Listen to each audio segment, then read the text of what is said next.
Brian Hobin is a councillor in Oldham, elected on the Failsworth Independent Party ticket. They've got 5 members on that council, and they provide some vigorous opposition to a council that otherwise would be sweeping an awful lot of things under the carpet. And Brian joins me now.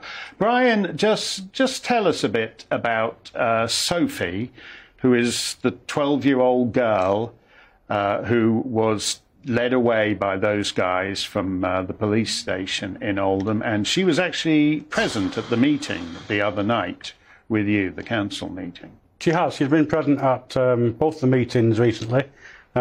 We as a team have come to know Samantha, as she wants to now be called, a real name, and it's quite distressing when you hear firsthand what's gone on, and it's even more distressing when you find out the authorities are wanting to push back against any kind of inquiry into why and how that did go on and why people allowed it to go on. Now, about a month ago, there was a report on this is where most of us first heard of this young lady and what happened to her that night.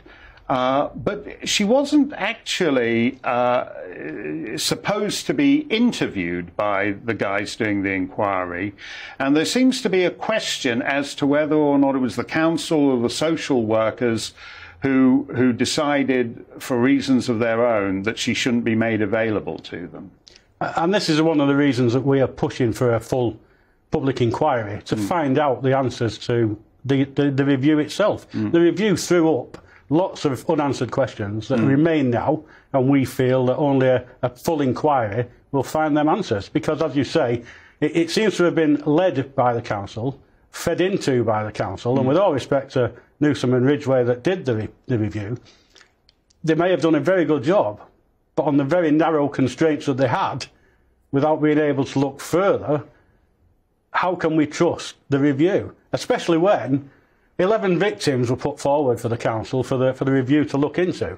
Of them 11 victims, I think the council made a mistake, really, because one of them was Samantha, and she wasn't going to go away. No. So, of them 11 victims, there was only Samantha, really, that got the chance to be interviewed, and that was because of her and the assistance of Maggie Oliver that pushed her to the forefront. Otherwise, we'd have ended up with a review with no victims at all interviewed. Well, and the other interesting thing about it, when you read that report, is the number they're referred to only as Councillor X, Councillor P, Councillor U, Councillor L.